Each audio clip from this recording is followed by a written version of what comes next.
नमस्कार दोस्तों, स्वागत है सभी का माय चैनल माय नॉलेज में। और मेरा नाम है पिंटू भारद्वाज। तो दोस्तों, आज की जो वीडियो बहुत ज़्यादा इंपॉर्टेंट वीडियो है आप सभी के लिए। अगर आप एक ईपीएफ के मेंबर है, यानी कि अगर आपके पास एक पीएफ का अकाउंट है, तो ये वीडियो आप सभी के लिए बहुत ही ज़्यादा इंपॉर्टेंट वीडियो है। क्योंकि दोस्तों, हमारे कुछ ईपीएफ मेंबर्स होते हैं, उनका एक क्वेश्चन होता है कि सर हम अपने पीएफ को ट्रांसफर करना चाहते हैं, यानी कि हमारे पास 2 पीएफ अकाउंट है, जिसमें से हम प्रीवियस वाले पीएफ अकाउंट का जो बैलेंस है वो नए वाले पीएफ अकाउंट में ट्रांसफर करना चाहते हैं। लेकिन प्रॉब्लम ये आ रही है कि मेरे जो पुराने वाले पीएफ अकाउंट है उसमें मेरे फादर का जो नेम है वो गलत लिखा हुआ है, यानी कि वो रॉन्ग है। लेकिन मेरे प्रेजेंट वाले पीएफ अकाउंट में मेरे फादर का जो नाम है वो बिल्कुल सही है, यानी कि वो करेक्ट है। तो दोस्तों, क्वेश्चन ये होता है कि जब हम अपने पीएफ को ट्रांसफर करेंगे तो क्या हमारा जो पीएफ है वो ट्रांसफर हो जाएगा, यानी कि ईपीएफओ के ऑफिस द्वारा उसको अप्रूव कर दिया जाएगा या नहीं। तो दोस्तों, आप सभी को बता देना चाहता हूं कि ऐसा संभव है, विद प्रूफ मैं आज की इस वीडियो में मैं आपको दिखाऊंगा। लेकिन दोस्तों, वीडियो के एंड में मैं आपको बताऊंगा कि ऐसा संभव कैसे है। यानी कि अगर आप चाहते हैं कि अपने पुराने वाले पीएफ अकाउंट से सारा जो बैलेंस है नए वाले पीएफ अकाउंट में ट्रांसफर करना, लेकिन आपका जो फादर नेम है वो अलग अलग है दोनों में, तो आप कैसे इसको कर सकते हैं। तो चलिए दोस्तों, पूरा डिटेल में समझने के लिए हम अपनी लैपटॉप की स्क्रीन पे चलते हैं। वहां पे मैं आपको समझाता हूं ताकि आपको क्लियर तरीके से समझ आ सके। तो चलिए हम अपनी लैपटॉप की स्क्रीन पे चलते हैं। हेलो दोस्तों, तो ये देखिए मैं अपनी लैपटॉप की स्क्रीन पे आ चुका हूं और अब मैं आपको बताने वाला हूं कि अगर आप अपने पीएफ को ट्रांसफर करना चाहते हैं पुराने वाले पीएफ अकाउंट से नए वाले पीएफ अकाउंट में, और आपके पुराने वाले पीएफ अकाउंट में आपका फादर नेम रॉन्ग है, यानी कि गलत है, और आपके नए वाले पीएफ अकाउंट में जो आपका फादर नेम है वो सही है, यानी कि दोनों अकाउंट में आपका जो फादर नेम है वो अलग अलग है, तो आप अपने पीएफ को ट्रांसफर कर पाएंगे या नहीं। तो दोस्तों, सबसे पहले मैं आपको ये चीज़ क्लियर कर दूं कि ऐसा संभव है कि आप ट्रांसफर कर सके। तो इसका एक मैं आपको लाइव एग्जांपल दिखाने वाला हूं। तो अगर आप मेरी लैपटॉप की स्क्रीन पे देख रहे हैं तो मैंने यहां पे यूनिफाइड मेंबर पोर्टल ओपन किया हुआ है और इसमें एक यूएन नंबर के जरिए लॉगिन भी किया हुआ है। अब मैं यहां पे ऑनलाइन सर्विसेज में जाने के बाद मैं यहां पे ट्रैक क्लेम स्टेटस पे क्लिक करता हूं ताकि मैं आपको लाइव प्रूफ दिखा सकूं।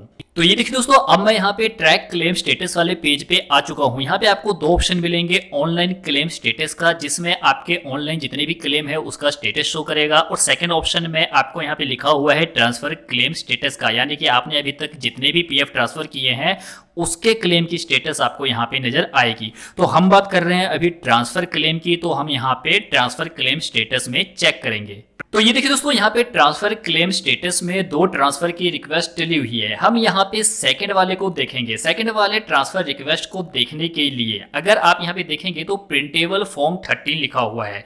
इसके ठीक नीचे आपको फॉर्म डाउनलोड करने का ऑप्शन नजर आ रहा है। अब मैं आपको फॉर्म डाउनलोड करके दिखाता हूँ कि इसमें जो हमने ट्रांसफर रिक्वेस्ट डाली है उसमें प्रीवियस पीएफ अकाउंट में इनका फादर नेम क्या था और प्रेजेंट वाले में इनका फादर नेम क्या था। और अगर आप यहाँ पे क्लेम स्टेटस में देखेंगे सेकंड नंबर वाले में, तो यहाँ पे लिखा हुआ है एक्सेप्टेड बाय फील्ड ऑफिस, यानी कि ईपीएफओ द्वारा इसको एक्सेप्ट कर लिया गया है और पीएफ जो है वो ट्रांसफर भी हो चुका है। चलिए मैं अब आपको फॉर्म नंबर 13 दिखा देता हूँ। तो ये देखिए दोस्तों, अब मेरे सामने फॉर्म नंबर 13 जो है वो ओपन हो चुका है। यहाँ पे इस फॉर्म में आपको पार्ट ए मिलेगा जिसमें आपकी पर्सनल डिटेल रहेगी, और यहाँ पे आपको पार्ट बी मिलेगा जिसमें आपके प्रीवियस वाले पीएफ अकाउंट की डिटेल होगी। अगर आप इन डिटेल में देखेंगे तो यहाँ पे जो फादर नेम लिखा हुआ है वो लिखा हुआ है अतुल सिंह। अब मैं इसको थोड़ा सा स्क्रॉल डाउन करता हूँ और ये देखिए दोस्तों, यहाँ पे पार्ट सी है जिसमें यहाँ पे डिटेल है प्रेजेंट वाले पीएफ अकाउंट की। यहाँ पे अगर आप फादर नेम देखेंगे तो यहाँ पे लिखा हुआ है अनिल सिंह, यानी कि प्रीवियस वाले पीएफ अकाउंट में इनके फादर का नाम था अतुल सिंह, और यहाँ पे सेकंड वाले यानी कि जो प्रेजेंट वाला है इस वाले पीएफ अकाउंट में इनके फादर का जो नाम है वो है अनिल सिंह। तो दोस्तों, दोनों ही जो फादर नेम है वो बिल्कुल ही अलग है। लेकिन अगर आप यहाँ पे सेकंड वाले ट्रांसफर क्लेम स्टेटस में चेक करेंगे तो यहाँ पे लिखा हुआ है एक्सेप्टेड बाय फील्ड ऑफिस, यानी कि ईपीएफओ द्वारा एक्सेप्ट कर लिया गया है। और अब मैं आपको इनका पासबुक दिखाता हूँ जिसमें इनका जो अमाउंट है वो ट्रांसफर हो भी चुका है और नए वाले में क्रेडिट भी हो चुका है। तो ये देखिए दोस्तों, अब इस मेंबर का जो प्रेजेंट वाला पीएफ अकाउंट है उसकी पासबुक मैंने यहाँ पे ओपन करी हुई है। अब आप यहाँ पे क्लियर देख सकते हैं कि यहाँ पे जो ट्रांसफर है वो हो चुका है और इनके प्रेजेंट वाले पीएफ अकाउंट में जो अमाउंट है वो क्रेडिट भी हो चुका है। तो दोस्तों अब बात करते हैं कि ऐसा संभव कैसे हो पाया कि फादर नेम अलग अलग होने के बावजूद भी ये जो पीएफ है वो ट्रांसफर हो चुका। तो दोस्तों आप सभी को बता देना चाहता हूं कि जब भी आप पीएफ को ट्रांसफर करते हैं तो सबसे पहले इसकी अप्रूवल आपके एम्प्लॉयर को देनी पड़ती है, उसके बाद ईपीएफ ऑफिस से इसकी अप्रूवल आती है, तभी आपका जो पीएफ है ट्रांसफर होता है। तो दोस्तों अब मैं आपको बता देता हूं कि ये जो ट्रांसफर की रिक्वेस्ट अप्रूव हुई है वो इसलिए हुई है क्योंकि इनका जो एम्प्लॉयर था और ईपीएफ ऑफिस वाले थे वो दोनों ही बेवकूफ थे, जो इस चीज को नहीं देख पाए कि इनके फादर नेम जो है बिल्कुल अलग अलग है। तो दोस्तों ये इनकी गलती की वजह से ये जो पीएफ है, जो ट्रांसफर रिक्वेस्ट है वो सेटल हो चुका है और क्रेडिट भी हो चुका है, जबकि इनके दोनों पीएफ अकाउंट में इनके फादर नेम बिल्कुल ही अलग थे, थोड़ा मोड़ा भी नहीं, बिल्कुल अलग थे। तो दोस्तों ये एक सिक्योरिटी रीजन की वजह से, सिक्योरिटी पर्पस की वजह से ये बहुत बड़ी मिस्टेक है, क्योंकि अगर इस तरीके से होने लग गया तो कोई भी किसी का भी पीएफ बड़े ही आसानी से ट्रांसफर कर सकता है। और आपको बता देना चाहता हूं कि ये जो ट्रांसफर की रिक्वेस्ट डली है वो अलग अलग यूएन नंबर की डली थी, यानी कि यूएन नंबर भी अलग थे और पीएफ अकाउंट नंबर भी अलग थे।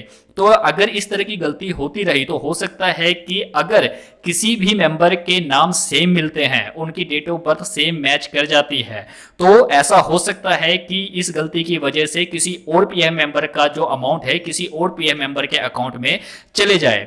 तो दोस्तों ये एक बड़ी मिस्टेक है जिसकी वजह से ऐसा हो पाया। तो दोस्तों अगर आपके साथ भी ऐसा हो रहा है कि आपके फादर नेम अलग अलग है, तो सबसे पहले आपको अपने फादर नेम को बिल्कुल सही करना पड़ेगा दोनों में, यानी कि जिसमें गलत है उसमें ज्वाइंट डिक्लेरेशन फॉर्म आता है एक, उसको फिल करके आपको पीएफ ऑफिस में सबमिट कराना पड़ेगा, जिसके बाद आपका जो फादर नेम है वो सही हो जाएगा। उसके बाद आप ट्रांसफर कर सकते हैं, तो आपका जो ट्रांसफर है वो पूरी तरीके से हो जाएगा, आपका जो रिजेक्शन नहीं आएगा। लेकिन दोस्तों इस तरह की बेवकूफ़ी हो सकती है, तो आप एक बार ट्राई भी कर सकते हैं, क्या पता कोई बेवकूफ़ आपका जो क्लेम है वो सेटल कर दे और विदाउट फादर नेम को चेंज किए हुए आपका पीएफ ट्रांसफर हो जाए।